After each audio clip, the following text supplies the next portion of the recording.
Bienvenidos a un nuevo capítulo. Yo soy María José Cabarcas y esto es Análisis Infiltrado. En el cotilleo, en el pasillo o en el murmullo de este gobierno se dice que llegó el cambio, que llegó el respeto, que llegó la igualdad. Pero mucho de eso ha quedado sin aire para las banderas que lograron que este gobierno llegara. Hoy vamos a conversar con una mujer que ha hecho de su voz un acto político. Una activista que no necesita permiso para incomodar ni etiquetas para existir.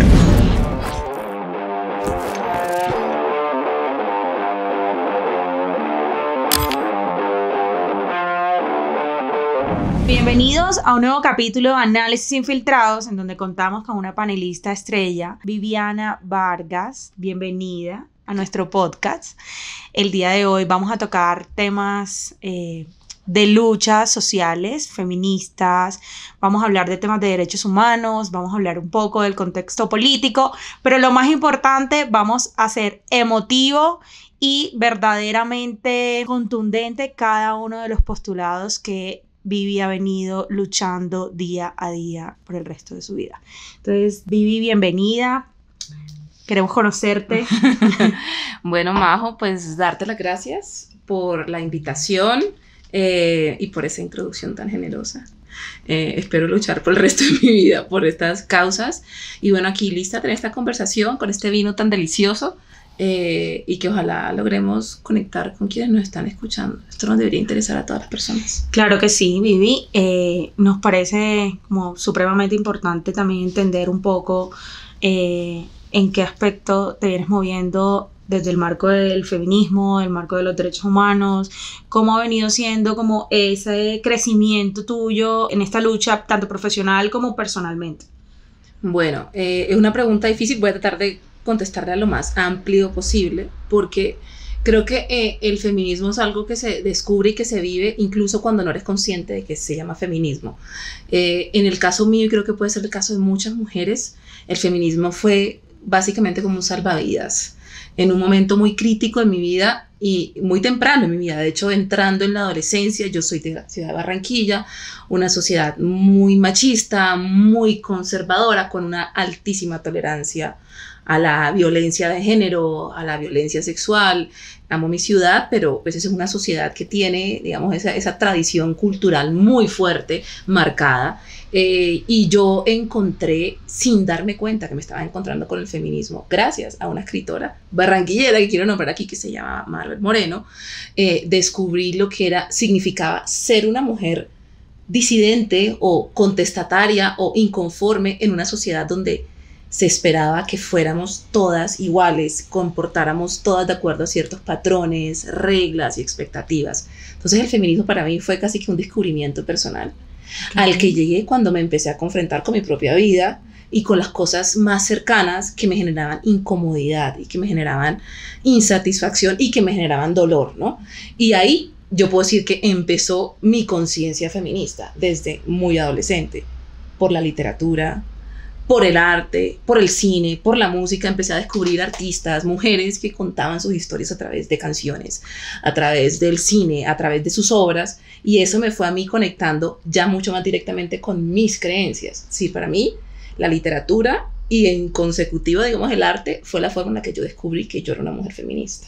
Okay. Fue gracias a esas mujeres que estaban expresando a partir de sus obras artísticas los dolores, sus luchas, las dificultades que atravesaban siendo mujeres en industrias muy machistas, también muy opresoras. Esa fue la forma en la que yo conecté. Fíjate tú, ni siquiera fue a través de la política, ni siquiera fue a través de la militancia, fue a través del arte y de la literatura, como lo expresaban otras mujeres, que yo conecté con el feminismo. Y empecé desde muy jovencita a hablar de esto. Eso es un tema bien complejo, porque fíjate que, bueno, yo respeto mucho toda la actividad feminista, pero a veces discrepo mucho en el término de demostrarse, o sea, por ser feminista me muestro en cuera, me muestro desnuda, o tengo ciertas actitudes que de pronto en la sociedad a la mujer que no se considera feminista tiende a incomodar. O sea, yo a veces siento que se extralimitan o se sobrepasan en esa lucha. No sé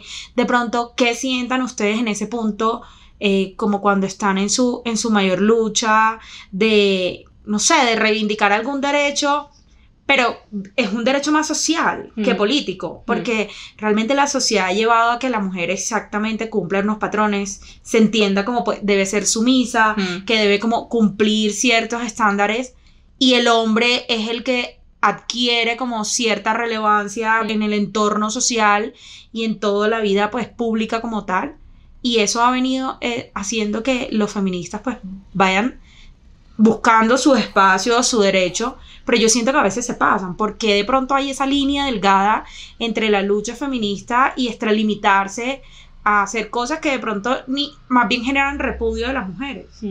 Bueno, entonces digamos que como yo considero el feminismo es emancipación y es libertad.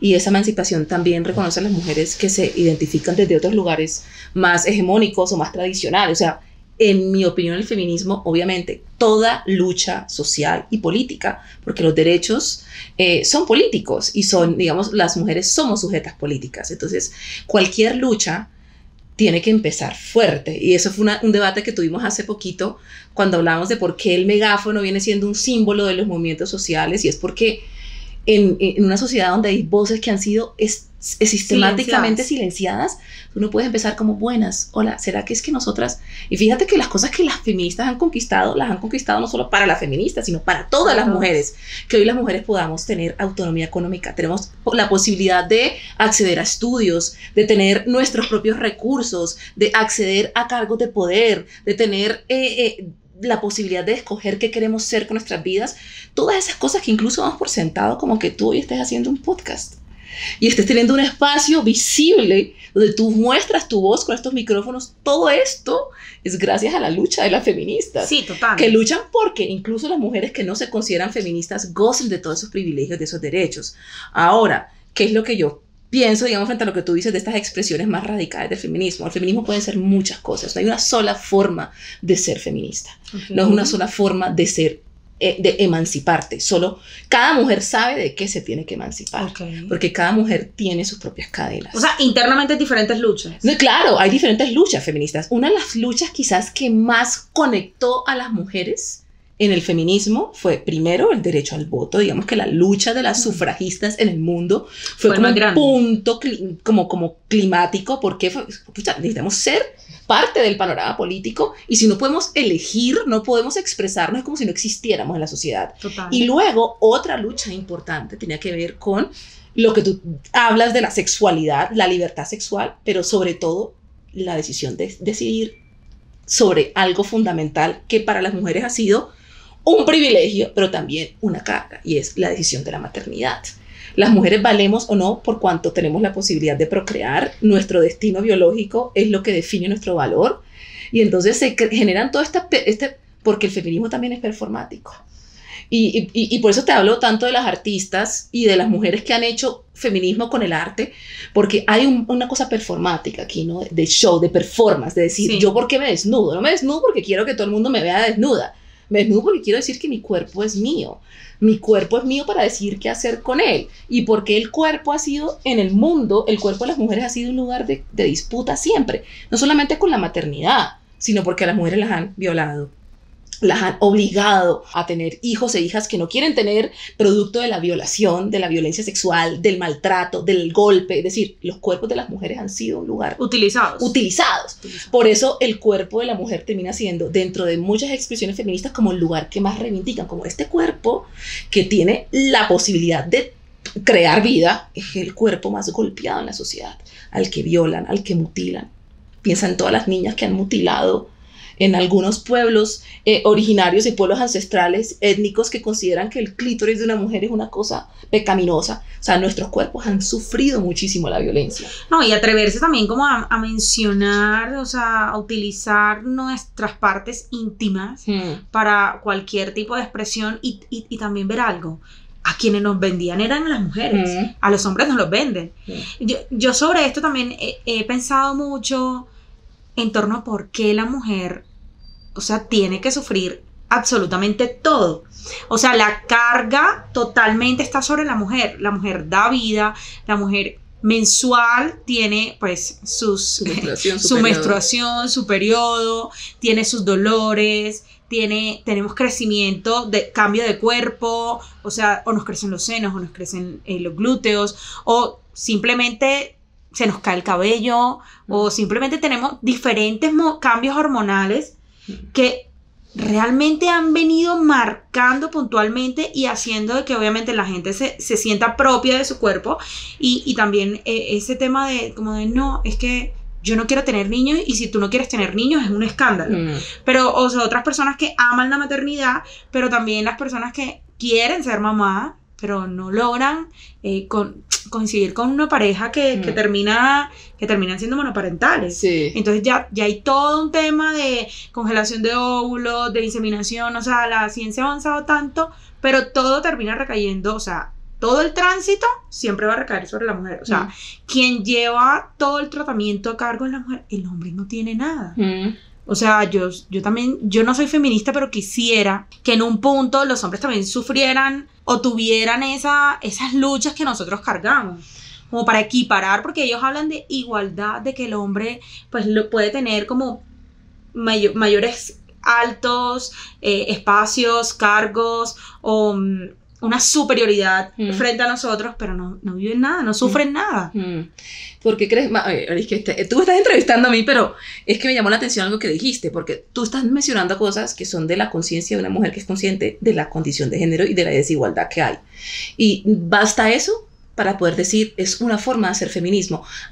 Yo siento que hay mucho escozor con la palabra feminista, porque piensan que el feminismo es una cosa como radical, extrema, de querer que se acaben los hombres y querer salir todas desnudas a la calle y querer unas cosas como todas, digamos, excesivas. Y yo creo que hay que empezar a quitarle al feminismo ese montón de escarapelas que le han puesto precisamente para que las mujeres digan, no, pero yo no quiero ser feminista, pero todo lo que tú estás cuestionando es lo que las feministas han cuestionado siempre. Porque no solamente la carga de la maternidad es nuestra, de tienes que cumplir tu destino biológico, sino además tienes que ejercer el cuidado, tienes que encargarte de todas las consecuencias y toda la fiscalización que hay sobre tu cuerpo, porque sobre ningún otro cuerpo hay tanta vigilancia que sobre las mujeres. Se envejeció, se engordó, le salió una arruga, mira si ve que se le cayó acá.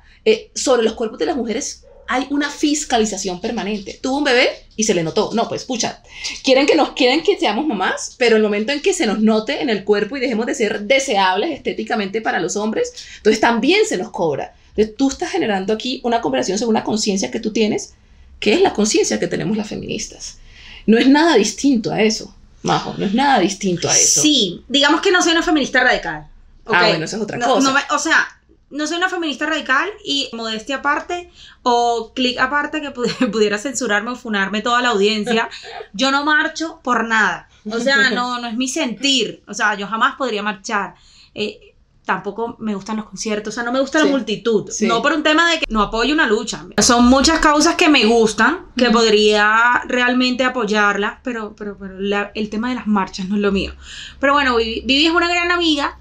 Vivi trabajó conmigo mucho tiempo, la conocí en un momento transitorio, y fíjate, muy pocas veces hago clic con personas que no comparten mis ideologías, porque pues Vivi tiene unos postulados neutros, por decirlo así, neutros izquierda, neutro izquierda, y yo soy neutro derecha, pero compaginamos demasiado bien, por eso hoy es nuestra invitada, porque además quiero entender, Vivi, porque en tu perfil, cuando me lo mandas, me parece supremamente curioso que me dices que eres sobreviviente. Sobrevivimos al mundo, porque todos sobrevivimos a esto, pero quiero entender tú por qué sobrevives a esto.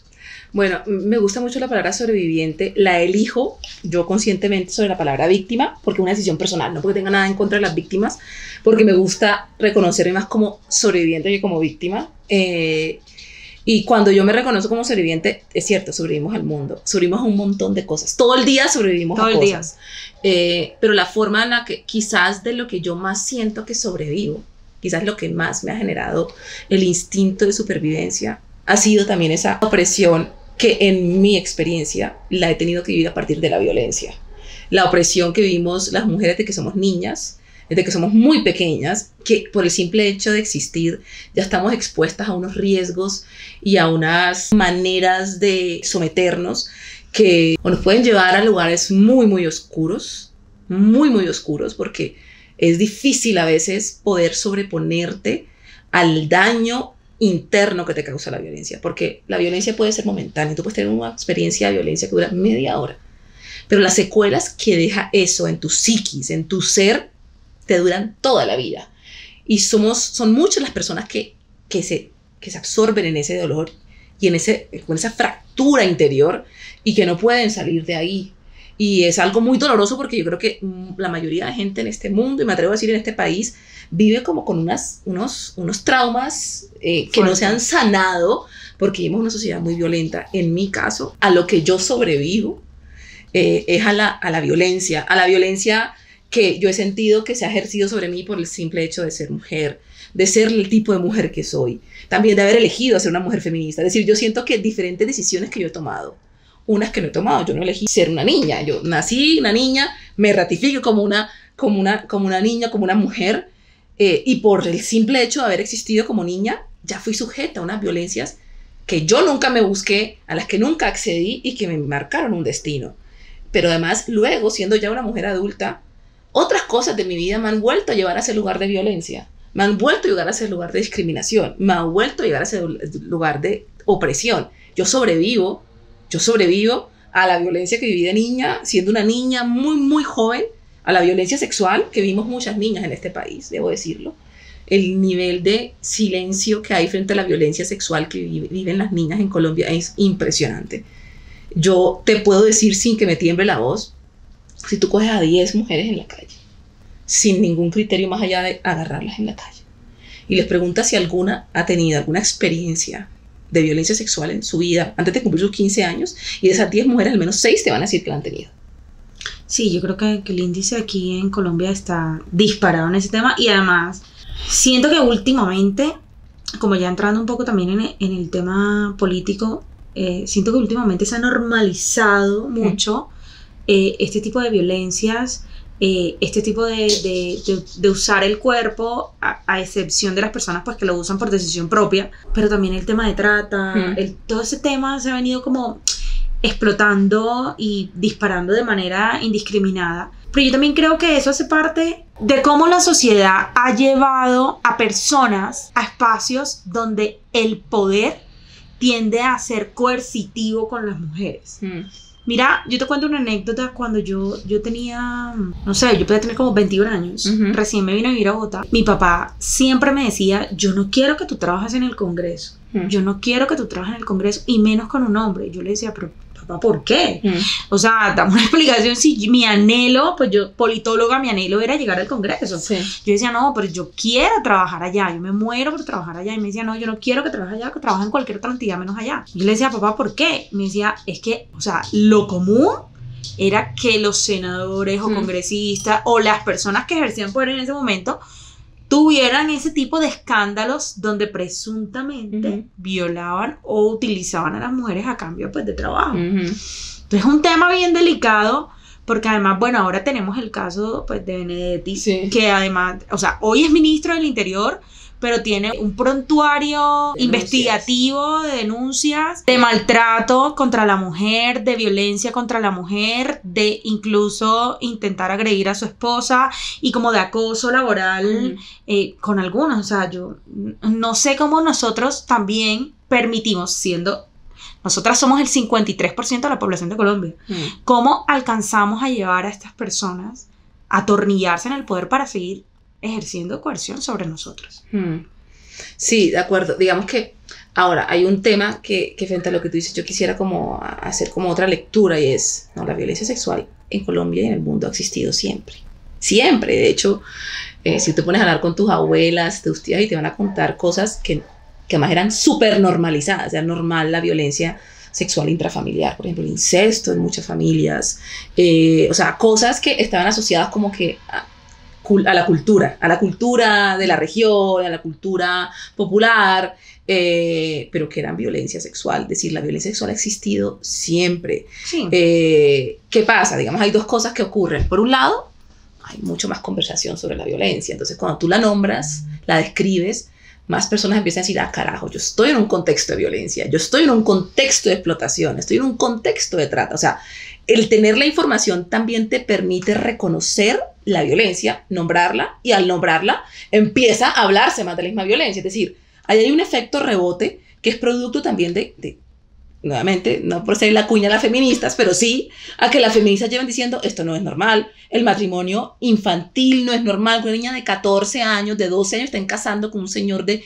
40 años, no es normal. Es decir, hay cosas que las sociedades del mundo han normalizado que nunca han tenido que normalizarse y que hoy sí han entrado en el campo como de la discusión de que esto son violencias, esto es opresión, esto es discriminación, y por eso también creo que la conversación sobre esas violencias ha aumentado. No porque antes no ocurriera, sino que hoy se nombra, ¿no? Hoy está en la agenda. Hoy está en la agenda. Hoy está en la agenda. Exacto, y al volverse parte de la agenda se empieza a hablar más de los temas. Pero sí hay algo que tú dijiste que es cierto, y es la violencia hacia las mujeres, y en particular la violencia sexual. Es un fenómeno que tiene, digamos, aparte de la violencia que ocurre en las familias, en la cotidianidad, hay otras maneras de vivir la violencia sexual que está muy relacionado con el conflicto armado, con las lógicas de las guerras, del narcotráfico, o sea, de cosas muy complejas que ocurren en nuestro país. Entonces, cuando tú tienes un país donde hay un escalamiento de la violencia, hay un escalamiento del conflicto armado, una cultura, digamos, de narcotráfico muy fuerte, obviamente que alrededor de todo eso la violencia sexual sigue siendo, aumenta porque entonces los grupos armados encuentran, te puedo decir, hoy uno de los, dolorosamente uno de los negocios más lucrativos para los grupos armados ilegales es la explotación. Es la trata de personas. Es con lo que muchos de estos grupos armados ilegales se financian.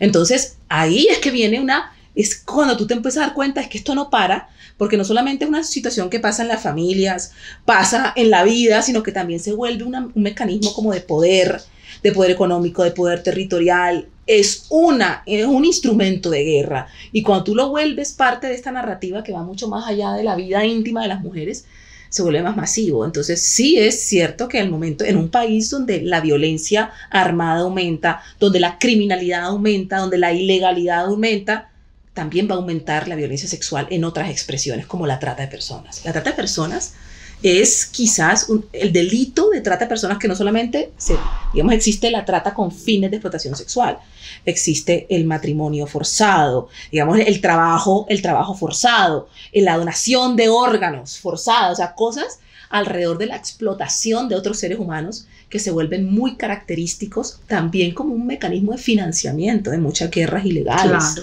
Entonces, ahí sí tú te empiezas a dar cuenta que hoy en este momento en Colombia tenemos un recrudecimiento del conflicto armado, eso nadie lo puede negar, con unas lógicas distintas a las lógicas de hace 10 años, con grupos armados, con nuevas tecnologías, con drones, con otras herramientas más fortalecidos, y con otras maneras también de ejercer poder sobre los cuerpos de las mujeres para intimidar a las comunidades. Entonces, en este momento está disparada la tasa de violencia sexual en Colombia, precisamente porque al momento de dispararse la violencia armada, se dispara la violencia sexual, porque una cosa y otra están conectadas. Y eso sí que tiene todo, digamos, toda la razón de verse exacerbado.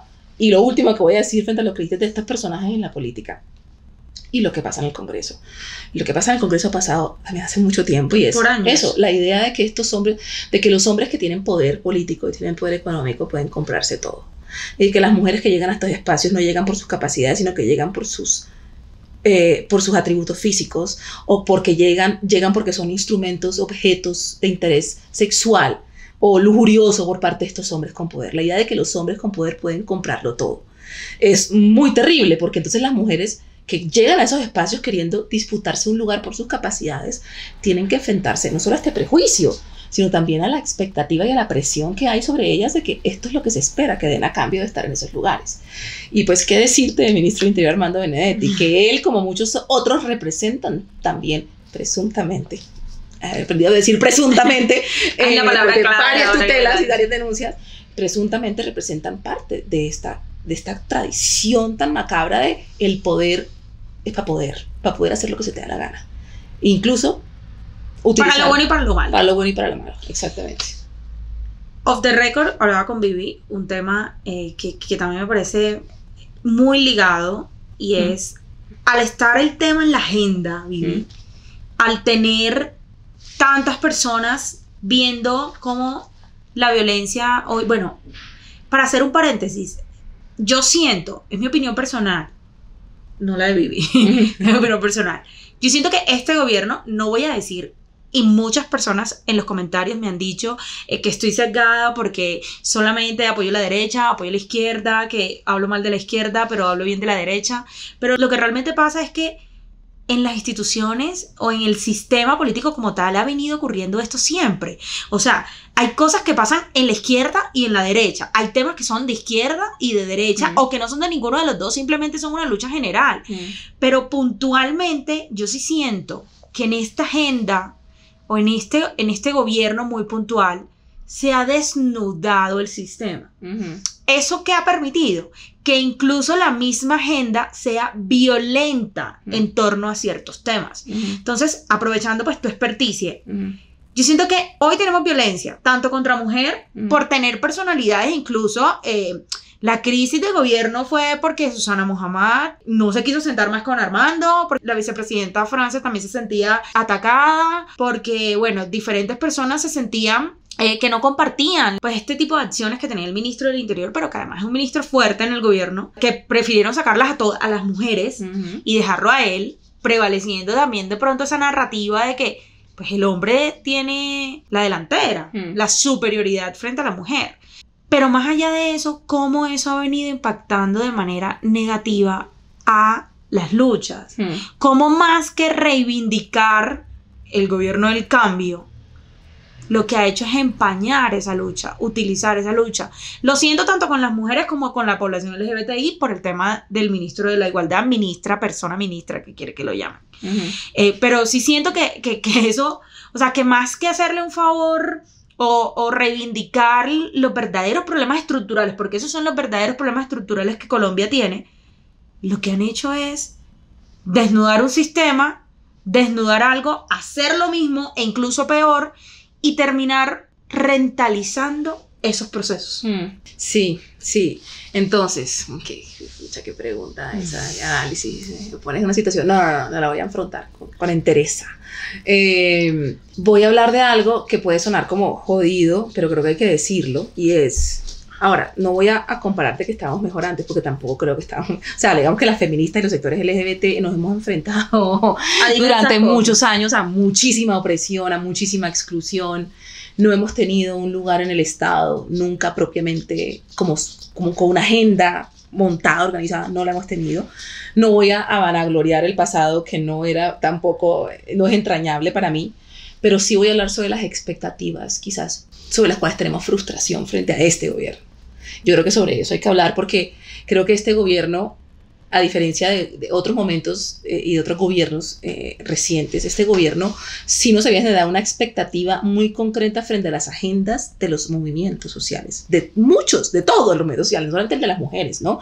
Ahí yo te puedo meter al movimiento LGBTI, el movimiento social indígena, digamos, de estas mayorías sociales que sentíamos que en este gobierno nuestras agendas iban a tener un lugar de respetabilidad, de representación, y no quizás lo que algunos de nosotros estamos percibiendo, más bien de hasta aquí no funcionó, pero en lo que no nos conviene, entonces no solamente desconocemos el movimiento social, sino que lo confrontamos y lo invalidamos directamente. Yo creo que hay un fenómeno muy extraño que ha pasado con este gobierno, es que cuando tú le abres un espacio de representación a los movimientos sociales en el poder, que es algo que es importante, porque en cualquier estado y en cualquier gobierno, los movimientos sociales son movimientos políticos, deberían tener representación.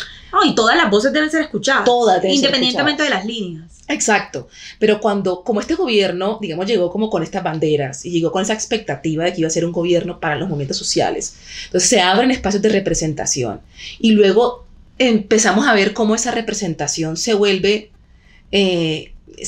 luego también objeto de otros intereses políticos que terminan haciendo sentir a los movimientos que solo somos útiles para los fines electorales, pero cuando generamos algún tipo de crítica o resistencia o controversia frente a lo que estamos viendo como actos de incoherencia, sencilla y llana incoherencia, entonces ahí ya no somos útiles, entonces ahí ya somos los enemigos y las enemigas, entonces ahí ya somos objeto de estigmatización por el mismo proyecto político que se eligió con nuestras causas, que se eligió con nuestras banderas, que se eligió con nuestras agendas. Entonces es Incluso te puedo decir que yo lo siento hasta en nivel personal como un acto de deslealtad, porque sí siento que las expectativas que teníamos eran muy altas y que, como tú lo has dicho, al final el pacto patriarcal, y esto no es arenga feminista, esto es la realidad, el patriarcado existe en la derecha, existe en la izquierda. Hombre en el poder es hombre en el poder y les gusta que el poder esté entre ellos, sea hombre de izquierda o sea hombre de derecha. Y cuando el hombre de izquierda así tenga el discurso de avanzada y progresista y hable de las feministas en los términos más generosos posibles, cuando ese poder que ostenta se ve de alguna manera confrontado por el poder de una mujer que le critica, que lo controvierte, que le disputa algo, hasta ahí le llegó el amor por el movimiento social, hasta ahí le llegó la afinidad con las causas. Cuando le empiezan a ser incómodas las causas de los movimientos sociales, ahí ya dejan de servirle y ahí ya se vuelven objeto de instrumentalización, y es lo que hoy tenemos, un gobierno que hoy no tiene representación real de los movimientos sociales. Hoy, yo te lo puedo decir, ningún ministerio del gobierno, bueno, salvo algunos casos excepcionales, no necesariamente de altos niveles, quizás más cargos técnicos o directivos, pero ningún espacio de alto nivel del gobierno hoy realmente representa de manera leal a los movimientos sociales. Hoy lo que vemos es una representación muy moldeada a los intereses políticos del gobierno, y más bien lo que sí estamos viendo es una exclusión al movimiento social que se movió por este gobierno, que le votó a este gobierno, que le entregó causas a este gobierno. Ese movimiento social honesto, genuino, el que moviliza, muy estigmatizado cuando se atreve a confrontar al gobierno y a exigir coherencia. Y eso me parece que es muy malsano, porque eso rompe al movimiento social. Y cuando ya tú públicamente, siendo un presidente, un ministro, empiezas a tener narrativas, yo digo, incluso, yo hasta lo voy a decir aquí y que también me funen por eso, yo hasta digo, a veces prefería que no se hablara tanto de las feministas a que se hable mal de las feministas, como se ha hablado recientemente en algunas alocuciones presidenciales o algunos consejos de ministros, porque esa narrativa que se pone en la voz de altos niveles del gobierno son narrativas que se traducen en violencia, que, a ver, las mujeres hemos resistido la violencia toda la vida, siglos de opresión y de violencia, como para que ahora en la narrativa política se nos estigmatice y se nos someta a más violencia digital, violencia simbólica, violencia política. Es decir, es muy peligroso que al movimiento social del cual el gobierno se cree que puede como apropiarse, ningún movimiento social es propiedad de ningún gobierno. O sea, que quede claro.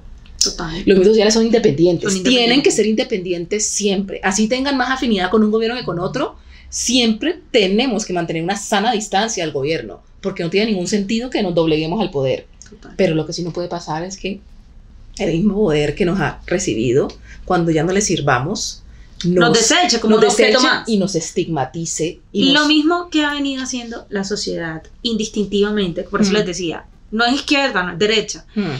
La mujer ha venido siendo excluida siempre.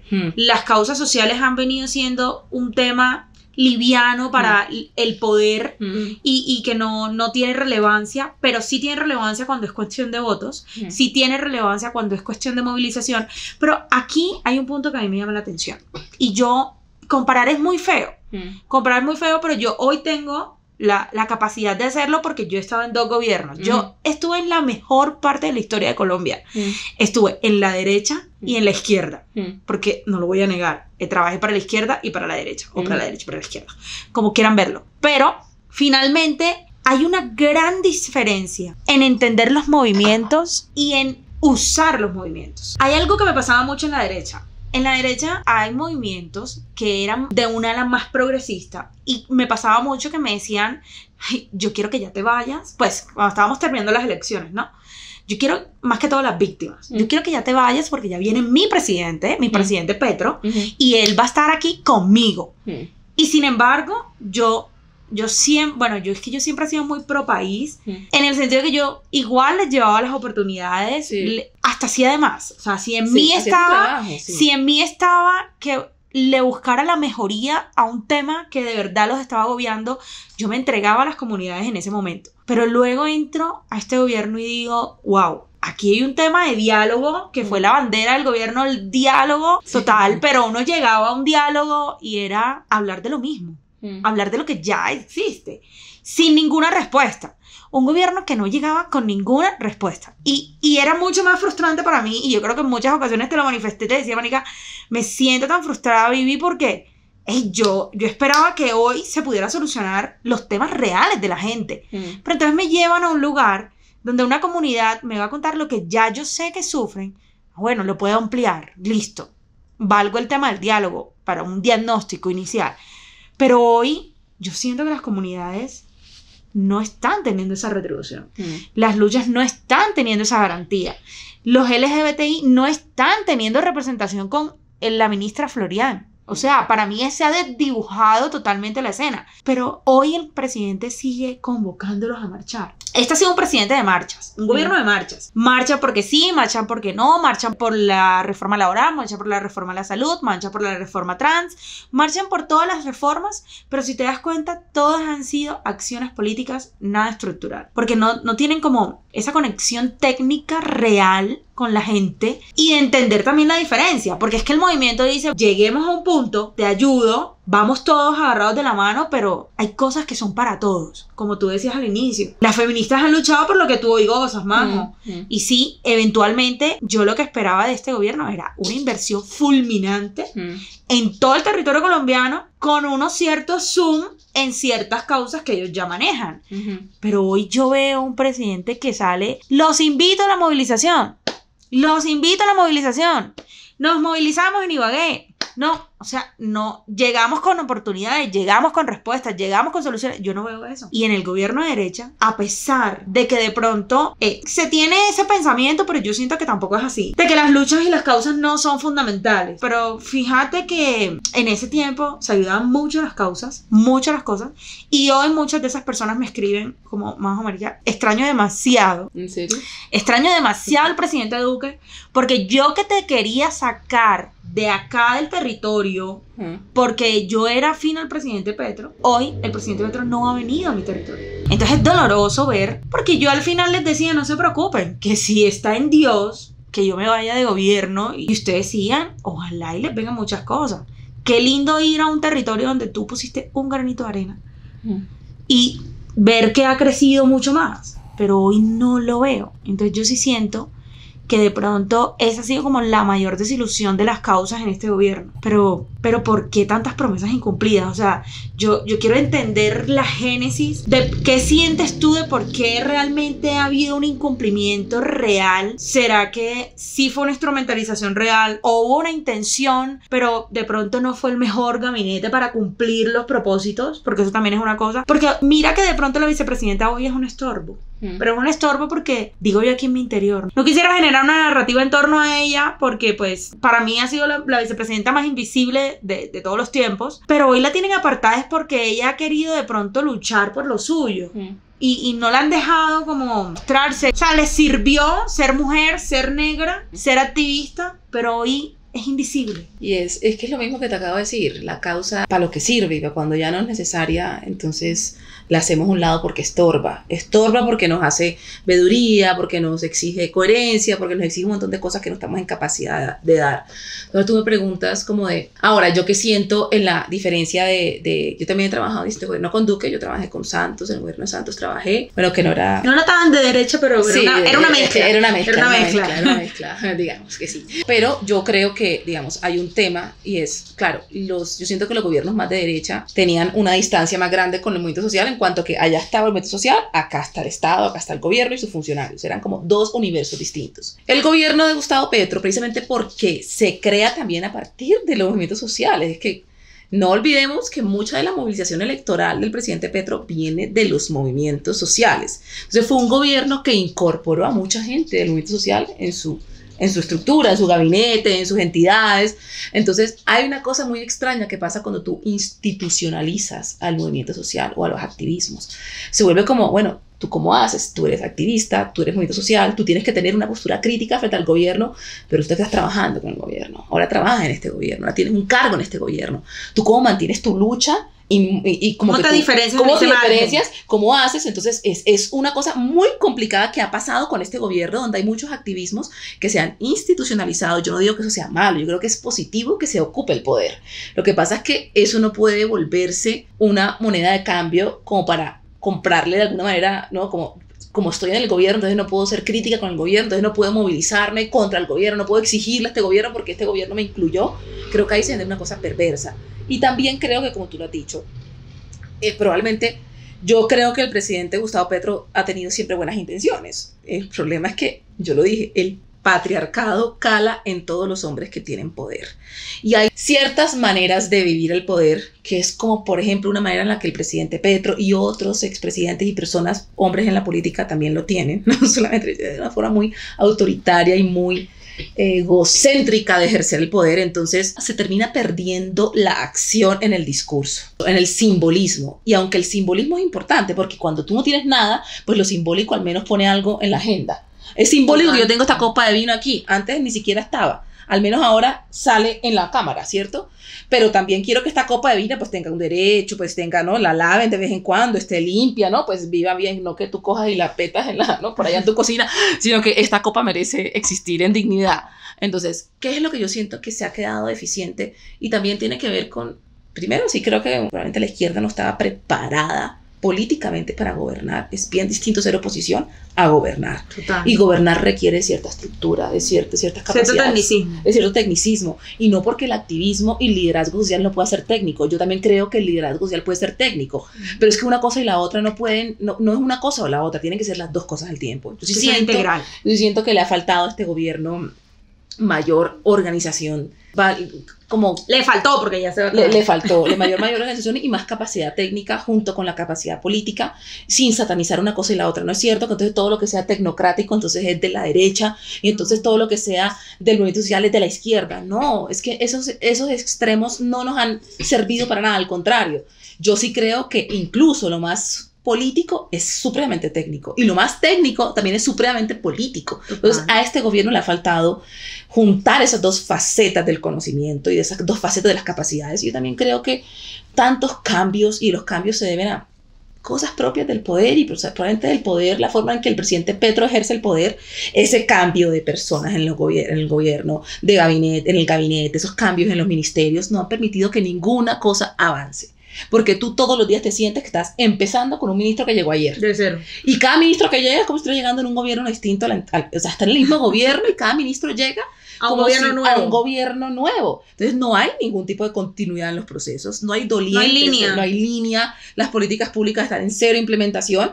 Y eso es una cosa muy básica y operativa. Si tú estás todos los días cambiando a la persona que es responsable de hacer algo, pues nunca nadie va a hacer nada. Nunca hay memoria institucional. No hay memoria institucional. Entonces yo creo que ahí hay una deficiencia importante y mucho valor a lo simbólico, porque sí, la izquierda en el mundo se ha instalado a través de la movilización social, pero para llegar al poder. Pero una vez la izquierda está en el poder, no puede mantenerse gracias a la movilización. Cuando la izquierda ya es el establecimiento, porque hoy en día la izquierda es el establecimiento, tiene que comportarse como establecimiento y tiene que gobernar. Ya no tiene que movilizar, tiene que gobernar y enfrentarse a las movilizaciones que le hagan en su contra, ¿no? O sea, yo siento que ahí como que no se han percatado que quizás la movilización pues no puede ser una agenda de gobierno, la movilización es una agenda de país, de sociedad, pero cuando tú estás en el establecimiento y cuando tú eres el poder oficial, son las acciones. Son las acciones, es el poder ejecutivo, eso es en lo que tienes que concentrar. Y yo siento que no se ha hecho la conciencia de ello. De que ya son gobierno y no son oposición. Sí, y se quiere seguir usando las mismas lógicas pues de la oposición y de los movimientos sociales, que es movilizarse, ¿sabes? Entonces yo creo que ahí se ha pecado por y yo creo que las movilizaciones, o sea, como no satanizar al punto de la gente marcha porque sí y porque no, porque hubiera sido lindo movilizarse alrededor de una victoria, de un logro, de un avance, de un granito, porque las luchas antes del presidente estaban en un plano, digamos que para ellas cero, por eso se montaron en este proyecto. Hubiera sido lindo movilizarse apoyando lo que está pasando. Digamos que hay cosas que puedan haber avanzado, pero más que todo por rangos bajos, ¿sabes? Yo creo que tu paso por el ministerio fue fundamental porque fue en ese momento donde yo empecé a ver que la política de mujeres y del tema de violencia contra la mujer era un tema que ya estaba en la agenda de una entidad que se estaba manejando, que antes no se hacía. Yo nunca había visto tanta presencia, pues los espacios, debates de control, hacer foros, vi que hicieron foros, o sea, esa agenda es linda y sería chévere movilizarse en torno al apoyo de eso, pero movilizarse porque realmente ni tienen un apoyo ni nada. Pero bueno, podríamos seguir discutiendo eternamente sobre esto, porque bueno, duele ver cómo este gobierno instrumentalizó realmente a los grupos sociales, porque en mi punto de vista siento que esperaban y realmente no hubo ni cambio ni cumplimiento, pero sí promesas que quedaron ahí en el aire, en el vacío. A mí me encantó tenerte aquí, fue un espacio espectacular porque además súper distinto a lo que son mis podcasts, pero me lo disfruté demasiado. Te agradezco por haber acompañado. Ay, Majo, gracias a ti. Primera presidenta de Colombia ya. Lo manifestamos. Manifestado. Y yo la segunda mujer defensora del pueblo. Gracias por hacer parte de este capítulo de Análisis Infiltrado. Pero recuerda, si te gustó, comparte. Si te incomodó, comenta. Y si te disgustó, estás en el lugar correcto. Chao.